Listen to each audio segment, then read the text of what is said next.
ओम शम शनिश्चर देवाय नमः। प्रेम से बोले शनि देव महाराज की जय। भक्तों, आज हम सुनेंगे शनिवार की संपूर्ण व्रत कथा, जिसके सुनने से सभी संकट पल भर में दूर हो जाते हैं। तो भक्तों, आज शनिवार के दिन इस व्रत कथा का श्रवण अंत तक अवश्य करें। एक समय स्वर्गलोक में सबसे बड़ा कौन के प्रश्न पर 9 ग्रहों में वाद विवाद हो गया।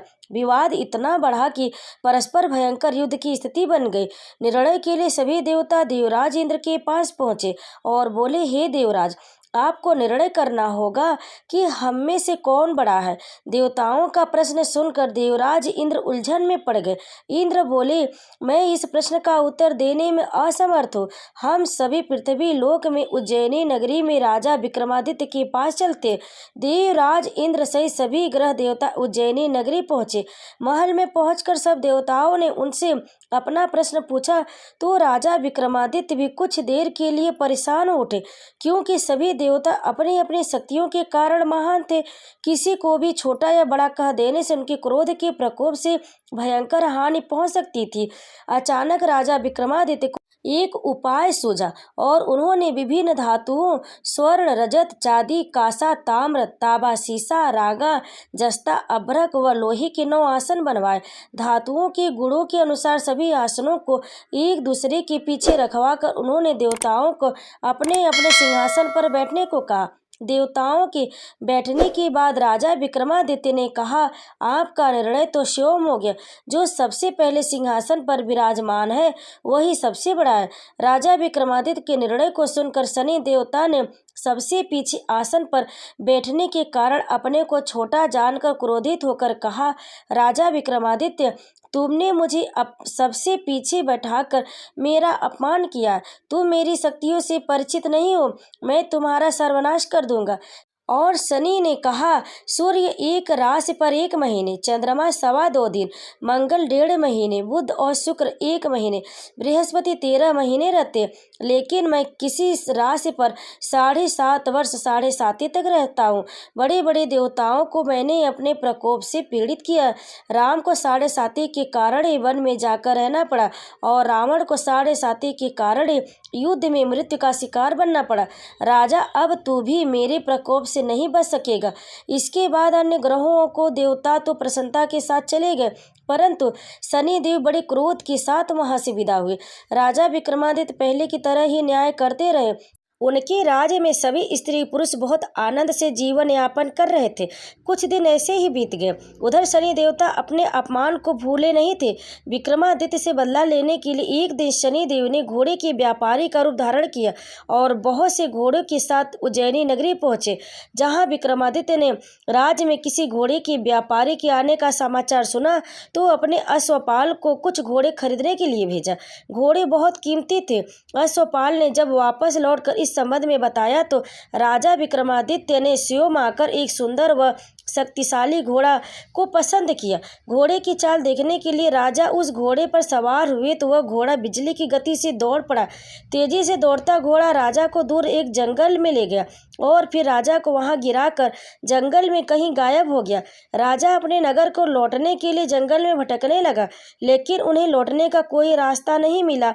राजा को बहुत भूख प्यास लगाई। बहुत घूमने पर उसे एक चरवाहा मिला। राजा ने उससे पानी मांगा। पानी पीकर राजा ने उस चरवाहे को अपनी अंगूठी दे दी। फिर उससे रास्ता पूछकर वह जंगल से निकलकर पास के नगर में पहुंचा। राजा ने एक सेठ की दुकान पर बैठकर कुछ देर आराम किया। उस सेठ से राजा से बातचीत की तो राजा ने उसे बताया कि मैं उज्जैनी नगरी से आया हूँ। राजा के कुछ देर दुकान पर बैठने से सेठ जी की बहुत बिक्री हुई। सेठ ने राजा को बहुत भाग्यवान समझा और खुश होकर उसे अपने घर भोजन के लिए ले गया। सेठ के घर में सोने का एक हार खूंटी पर लटका हुआ था।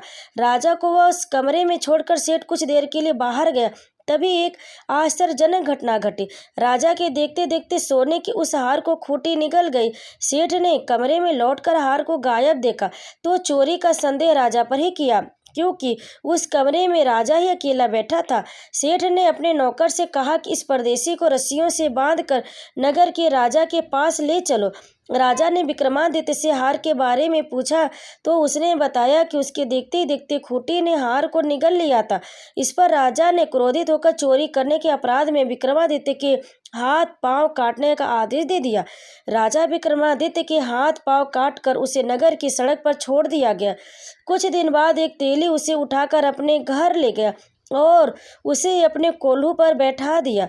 राजा आवाज देकर बैलों को हाँकता रहता।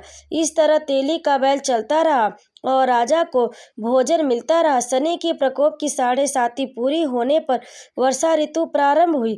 राजा विक्रमादित्य एक रात मेघ मल्हार गा रहा था कि तभी नगर की राजा की लड़की राजकुमारी मोहिनी रथ पर सवार उस तेली के घर के पास से गुजरी। उसने मेघ मल्हार सुना तो उसे बहुत अच्छा लगा और दासी को भेजकर गाने वाले को बुला लाने को कहा। दासी ने लौटकर राजकुमारी को अपंग राजा के बारे में सब कुछ बता दिया। राजकुमारी उसकी मेघ मल्हार से बहुत मोहित हुई, अतः उसने सब कुछ जानकर भी अपंग राजा से विवाह करने का निश्चय कर लिया। राजकुमारी ने अपने माता पिता से जब यह बात कही तो वे हैरान रह गए।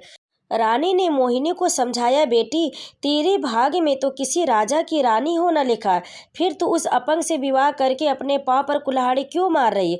राजकुमारी ने अपनी जिद नहीं छोड़ी। अपनी जिद पूरी कराने के लिए उसने भोजन करना छोड़ दिया और प्राण त्याग देने का निश्चय किया। आखिर राजा रानी को विवश होकर अपंग विक्रमादित्य से राजकुमारी का विवाह करना पड़ा। विवाह के बाद राजा विक्रमादित्य और राजकुमारी तेली के घर में रहने लगे। उसी रात स्वप्न में शनि देव ने राजा से कहा, राजा तुमने मेरा प्रकोप देख लिया, मैंने तुम्हें अपने अपमान का दंड दिया। राजा ने शनि देव से क्षमा करने को कहा और प्रार्थना की, हे शनिदेव आपने जितना दुख मुझे दिया है अन्य किसी को न देना। शनिदेव ने कुछ सोचकर कहा, राजा मैं तुम्हारी प्रार्थना स्वीकार करता हूँ। जो कोई स्त्री पुरुष मेरी पूजा करेगा, शनिवार को व्रत करके मेरी व्रत कथा सुनेगा, उस पर मेरी अनुकंपा बनी रहेगी। प्रातःकाल राजा विक्रमादित्य की नींद खुली तो अपने हाथ पांव देकर राजा को बहुत खुशी हुई। उसने मन ही मन शनिदेव को प्रणाम किया। राजकुमारी भी राजा के हाथ पांव सही सलामत देकर आश्चर्य में डूब गई। तब राजा विक्रमादित्य ने अपना परिचय देते हुए शनिदेव के प्रकोप की सारी कहानी सुनाई। सेठ को जब इस बात का पता चला तो दौड़ता हुआ तेली के घर पहुंचा और राजा के चरणों में गिरकर क्षमा मांगने लगा। राजा ने उसे क्षमा कर दिया क्योंकि यह सब तो शनिदेव के प्रकोप के कारण हुआ था। सेठ राजा को अपने घर ले गया और उसे भोजन कराया। भोजन कराते समय वहां एक आश्चर्यजनक घटना घटी। सबके देखते देखते उस खूंटी ने हार उगल दिया। सेठ जी ने अपनी बेटी का विवाह भी राजा के साथ कर दिया और बहुत से स्वर्ण आभूषण धन आदि देकर राजा को विदा किया। राजा विक्रमादित्य राजकुमारी मोहिनी और सेठ की बेटी के साथ उज्जैनी पहुंचे और नगरवासियों ने हर्ष से उनका स्वागत किया। अगले दिन राजा विक्रमादित्य ने पूरे राज्य में घोषणा कराई कि शनिदेव सब देवों में सर्वश्रेष्ठ है। प्रत्येक स्त्री पुरुष शनिवार को उनका व्रत करे और व्रत कथा अवश्य सुने। राजा विक्रमादित्य की घोषणा से शनिदेव बहुत प्रसन्न हुए। शनिवार का व्रत करने और व्रत कथा सुनने के कारण सभी लोगों की मनोकामनाएं शनिदेव की अनुकंपा से पूरी होने लगी और सभी लोग आनंद पूर्वक रहने लगे। तो प्रेम से बोली शनिदेव महाराज की जय। कथा को अंत तक सुनने के लिए आप सभी भक्तों का बहुत बहुत धन्यवाद।